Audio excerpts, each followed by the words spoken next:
Hi, I'm Nicole, Subaru Delivery Specialist. Right now we are inside of a 2020 Subaru Forester Limited, and I will show you how to use everything inside of it. The first thing we're going to do is turn the car on. So you can press your foot on the brake. And at the same time, this light will turn green, so you can press this and turn the car on. And then you can release your foot from the brake. Now we'll go into your cell phone and pair your cell phone with the Bluetooth in the car. So go ahead into your settings on your phone and click on Bluetooth or click on connections if you have an Android. And then at the same time, we'll click on this little home button here on the main screen. And then we'll click on phone. And then we'll click on yes. So on your Bluetooth or connections on your cell phone, you'll see something that pops up that says Subaru BT. You're going to want to click on that. So click on that and then say yes to connect it, and then say yes that you want to download all of your contacts into the car. From there, we'll show you how to answer the phone. So to answer the phone is here on the left side of the steering wheel, this button right here. So answer and hang up is here. To make a phone call, you can press this button one time that has a little speaker on it. Just press it once. And then after the beep, you can say call Nicole or whoever you wanted to call that's in your contact list. From there, we'll go over to the radio. So if you click on the radio button right here, you have satellite radio for 4 months for free. So click on satellite, and then to change your station, you can just turn the dial to whatever station it is that you like. You'll press and hold in any of these boxes, and after the beep, you'll know that it's locked in. So you have 18 presets by scrolling over here, and you'll see all your empty preset boxes where you can save stations. Same thing with FM, just go to the station you like, press and hold in the box, and it will lock it in.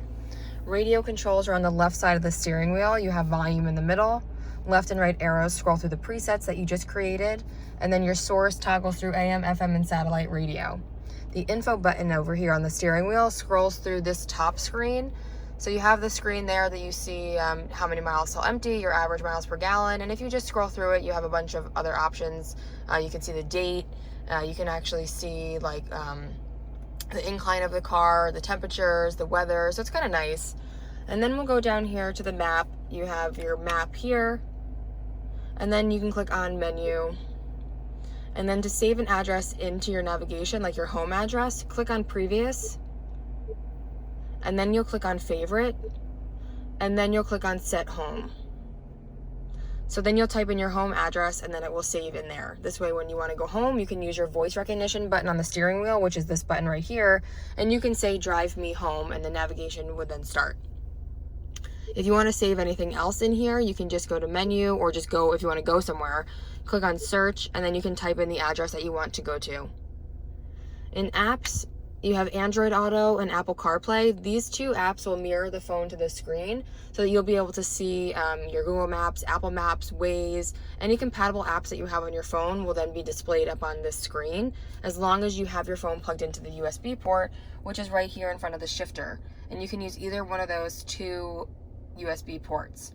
For Android Auto, you have to download the Android Auto app onto your cell phone. For Apple CarPlay, you just have to have your phone plugged in. For both of them, they have to be plugged in to use though. TravelLink will give you the gas prices and the gas stations nearest you. You have the weather, and you can also use stocks and sports. Back to apps, you have Aha and Pandora are for music. Starlink has other apps built into it like iHeartRadio, Stitcher Radio, things like that. My Subaru is to start your car from your phone. You can actually download that app, and you'll be able to start your car from the phone. You'll be able to lock and unlock the doors, control the climate, which is really helpful. Down here you have your climate control. So in this car you have dual climate, so the passenger and the driver have separate controls. The driver side is here. Just turn the dial just like this, and everything shows up actually in that top screen again. So you'll be able to see the temperatures. Right now they're synced together.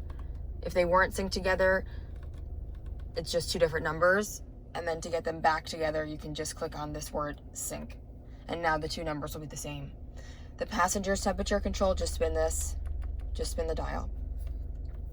Here in the middle, you have the fan, just spin this. And up on the top again, you can see the bar moving, where you'll be able to see the fan speed increase and decrease.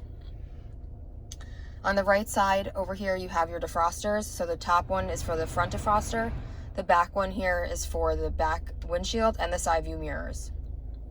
Down here you have a couple other buttons. So this is your parking brake. To turn it on, pull it up. To turn it off, press your foot down onto the brake, and at the same time, push the parking brake button down and it will release it.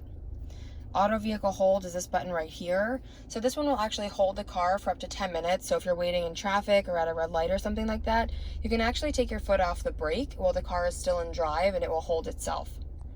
X mode is for off-roading, dirt roads, gravel roads. It adds more traction to the tires. So if you're going off-roading on deep snow, mud, but the car is all-wheel drive anyway, so it's not really necessary unless you're really doing some off-roading. But you can turn it on just by spinning this, and then you'll see that it comes up here in the dash. You'll see it's on. To turn it off, all you have to do is actually just press the button in. Here on the right side, you have your heated seats. So passengers is here, driver's side is on this side. Back to the steering wheel, you have behind the steering wheel your headlights. So the headlights are actually automatic, so you can leave them in auto, but you can adjust them just by turning this knob. If you leave them in auto and pushed forward, like you're putting your high beams on, this car actually has high beam assist, so the high beams will go on and off by themselves. Here you have the fog light, so off and then on, it just spins. On the right side, you have your windshield wipers, so you can adjust them just by pushing this down. 3 levels. The first level is intermittent, and you can adjust the intermittent speed here. The back windshield wiper is this one here. You can just turn it up, so that's intermittent, and this is full on. To wash the back windshield, just turn it all the way down and hold it, and it will wash the back windshield. Your eyesight cameras are up here. There's 2 cameras. There's one here, and then one on the right side. And then your Easy Pass, place it up on the top right corner of, or just right next to it, right over here, so it's not in the way of your cameras. And your eyesight's what's going to stop you from hitting the car in front of you. So if the person in front of you is braking and you're not paying attention, your car will beep a couple of times. If you don't brake, the car will then stop itself. You have adaptive cruise control with the eyesight cameras. So here turns on the adaptive cruise control. Just press the button one time and you'll see that it pops up right in your dash here. So you see the lines in front of that car. Each line represents 1 car length as you're in your cruise control. And you can adjust the car lengths right here on the steering wheel, increase or decrease them, this button here. So they go all the way up to 4 car lengths and all the way down to 1. You can leave it at 1 or 2, that should be fine. You'll drive to your speed, push it down right here to set your speed. And if the car in front of you is going slower, your car will slow down automatically. This one here is your lane centering, so you can press this on and you'll see that it's on up in the dash again. And this one will actually stay on until you turn it off. This one will keep the car centered in the lane. So if you cross over a line without using your blinker, not only is the car going to beep at you, but it will also pull you back in, keeping you centered in the lane. Down here below this cruise control, you have your sport mode button. This one here is the S for sport. It gives you a little bit more power.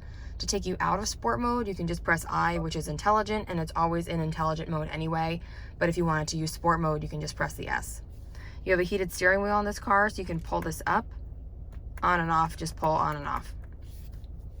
Down here on the left side of the steering wheel, you have the same kind of pulling buttons here. They just scroll through the top screen, so you'll see different screen options. So you'll be able to see like the gas range, and you'll be able to see tire pressure in here as well. Now this car has auto start stop, so when you come to a complete stop, the engine will turn off. You can turn that feature off down below here, this A with a circle in it. You can press that, but you'll have to turn it off every single time you start the car if you don't like that feature. You can open and close the trunk from here as a press and hold. SRH is your steering responsive headlights. The headlights just turn with the car. Memory height button will set a height for the trunk so it doesn't go up as high if you have a garage or you can't reach the button to shut the trunk. This is a dimmer switch for the dash light, so you can just spin this just like this as a dial to adjust the light inside the vehicle. Traction control is always on here. You can turn it off here if you need to. Auto start stop on and off is here. Blind spot is here. This is always on. It's not really necessary to turn it off, but if you wanted to, you could press it here. But then you'll see that this is what it will look like in the mirror. It'll light up orange if someone's in your blind spot as you're driving. On the side here, to adjust your mirrors, you can just turn this knob, turn it to the left, move it around like a toggle. Same thing for the right side, just move it around. Then you have your door locks, front windows, back windows, and window locks. There's no gas tank release in this car, so as long as your doors are unlocked just by hitting the unlock button, then the gas attendant will be able to open the gas tank So there's no release inside. All you have to do is just hit the unlock button, and it's on the passenger side. Sunroof opens up on the top. So the button's in the middle here. This is to open the sunroof and close the sunroof. And then the top left button here, this one is to turn off the beeping when you cross over a line without using your blinker. That's your lane departure. This one turns off the eyesight camera. So this is always on. It's not necessary to turn this off. Starlink is up here. Red button is any emergency. You can press it. Blue button is your roadside assistance. You can press that if you have a flat tire or if you run out of gas. That's all there is for now, but if you have any questions, please feel free to call me or email me. Thank you. Congratulations on your new Subaru Forester.